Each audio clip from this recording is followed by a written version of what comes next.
Bugün sizə antimikrob maddələr, onların təsnifatı, təsir mexanizmi və tibbdə tətbiqi haqqında məlumat verəcəm.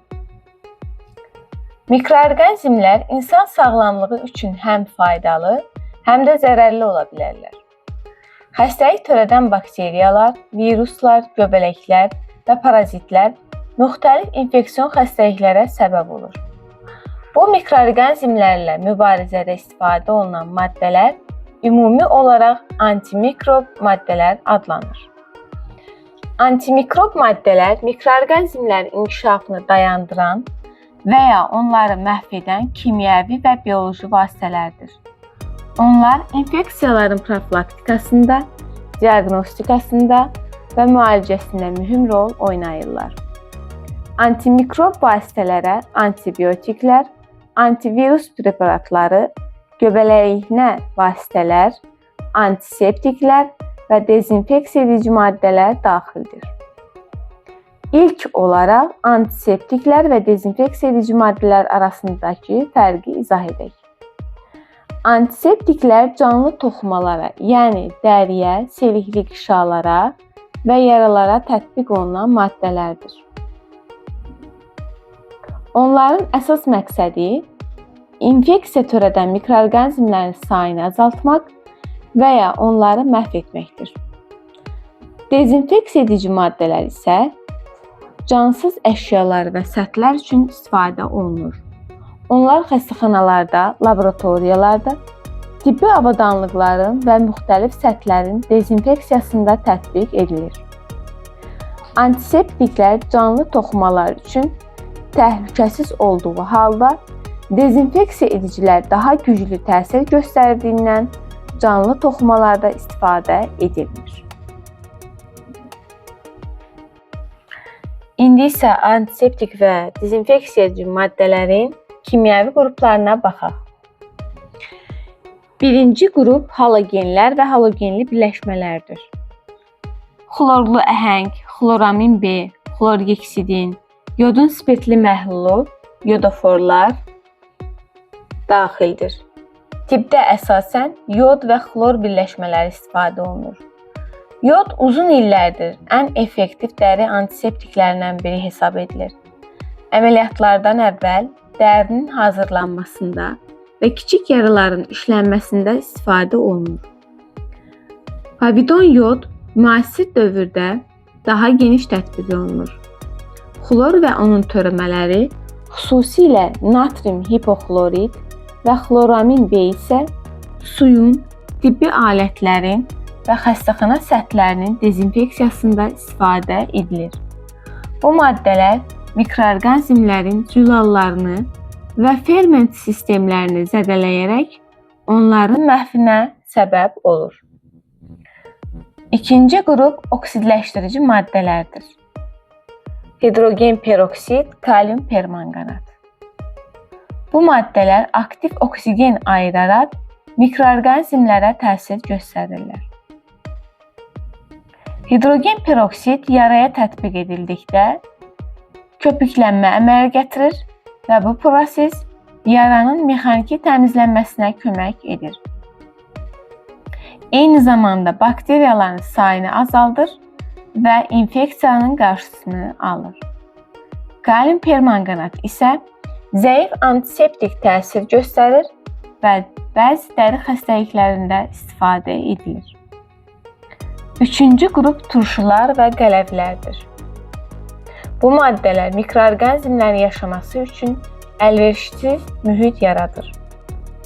Bor turşusu göz və dəri xəstəliklərində, sayısıl turşusu isə dermatoloji problemlərin müalicəsində istifadə olunur. Natrium bikarbonat kimi qələvlər bəzi hallarda ağız boşluğunun və selikli qişaların yuyulmasında tətbiq edilir. Bu qrupun antimikrob təsiri digər qruplarla müqayisədə nisbətən zəifdir.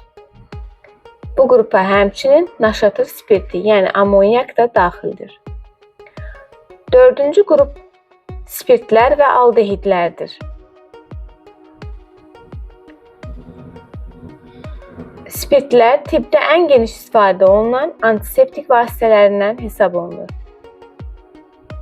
Ən çox istifadə edilənləri etil spirti, izopropil spirtidir. Onlar mikroorqanizmlərin zülallarını denaturasiya edərək sürətli və effektiv təsir göstərirlər. Əllərin dezinfeksiyasında və inyeksiya sahəsinin hazırlanmasında geniş istifadə olunurlar. Ən effektiv konsentrasiya təxminən 70% hesab edilir. Aldehidlərdən formaldehid və glutaraldehid tibbi avadanlıqların yüksək səviyyəli dezinfeksiyası və sterilizasiyasında istifadə olunur. Onlar mikroorqanizmlərin zülallarını və nuklein turşularını zədələyərək təsir göstərirlər. Bunlara həmçinin etil spirti, formaldehid məhlulu və urotropin daxildir. Növbəti qrup aromatik quruluşlu maddələrdir. Bu qrupa fenol, rezarsin, ixtiol daxildir. Fenol antiseptiklərin inkişaf tarixində xüsusi əhəmiyyətə malikdir. İlk cərrahi antiseptika üsullarında istifadə olunan əsas maddələrdən biri olmuşdur. Bu maddələr bakteriyaların hüceyrə membranını zədələyir və onların həyat fəaliyyətini pozur. Hazırda daha təhlükəsiz preparatlar mövcud olduğundan istifadələri məhdudlaşdırılmışdır.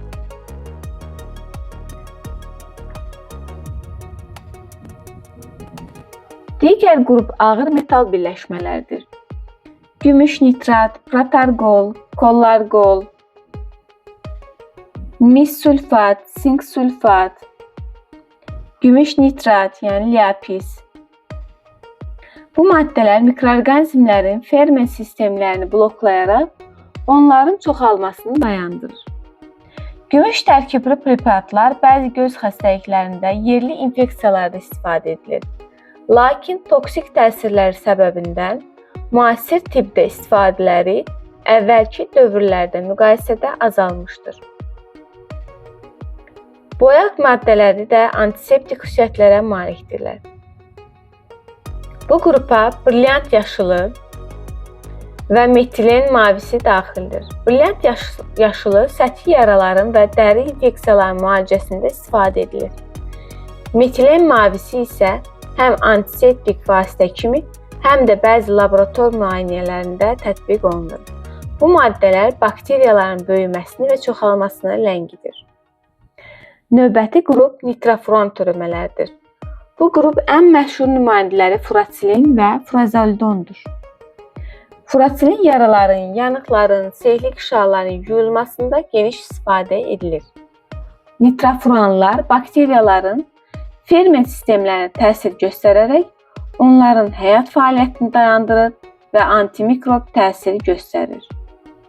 Digər vacib qrup detergenlər və səthi aktiv maddələrdir. Bu maddələr mikroorqanizmlərin hüceyrə membranını zədələyərək təsir göstərirlər.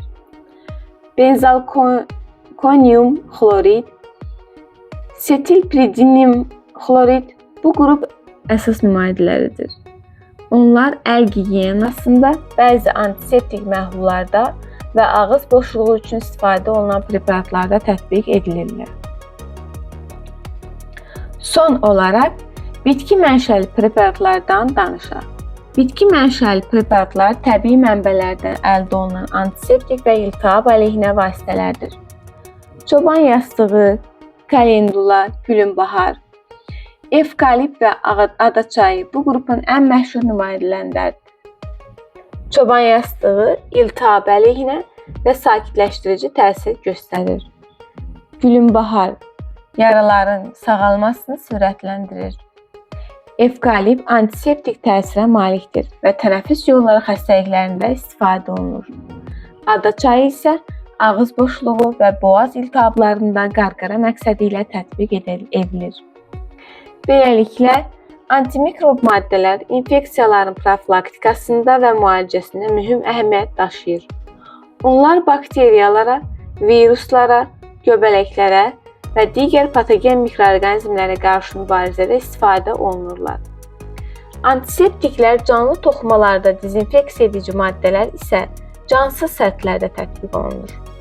Halogenlər, oksidləşdiricilər, turşlar və qələvlər, spirtlər və aldehidlər, aromatik maddələr, ağır metal birləşmələri, boyaq maddələri, nitrofron törəmələri, detergenlər və bitki mənşəli preparatlar müxtəlif təsir mexanizmlərinə malik olsalar da, onların ümumi məqsədi infeksiyaların qarşısını almaq və insan sağlamlığını qorumaqdır.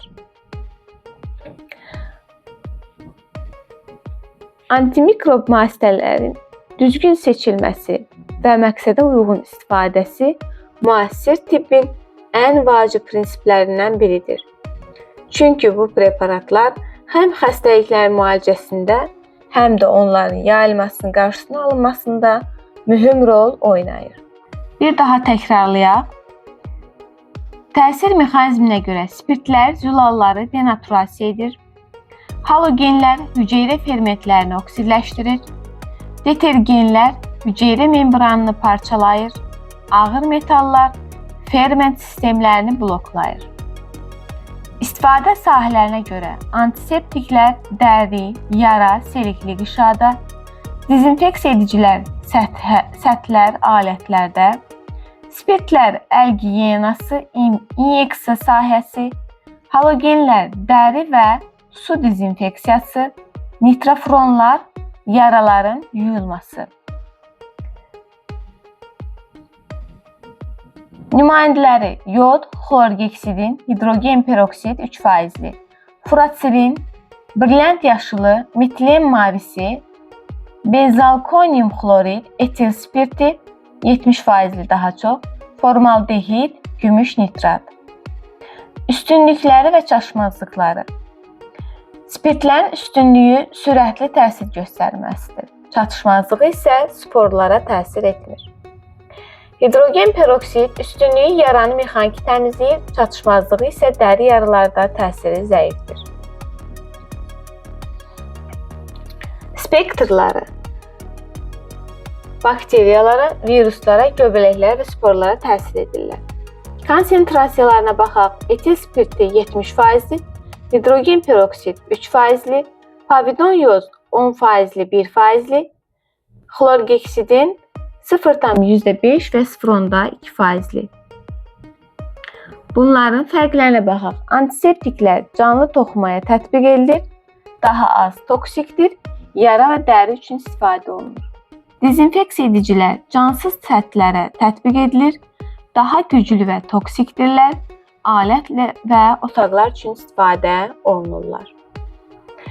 Klinik nümunələr göstərsək, yəni praktiki tətbiqləri qeyd etsək, əməliyyatlardan əvvəl dəri üçün povidon yox, əl dezinfeksiyası üçün 70% etil spirti, irinli yaralar hidrogen peroksid, boğaz qarqarası bitki mənşəli preparatlar, xəstəxana səthləri natrium hipoxlorid.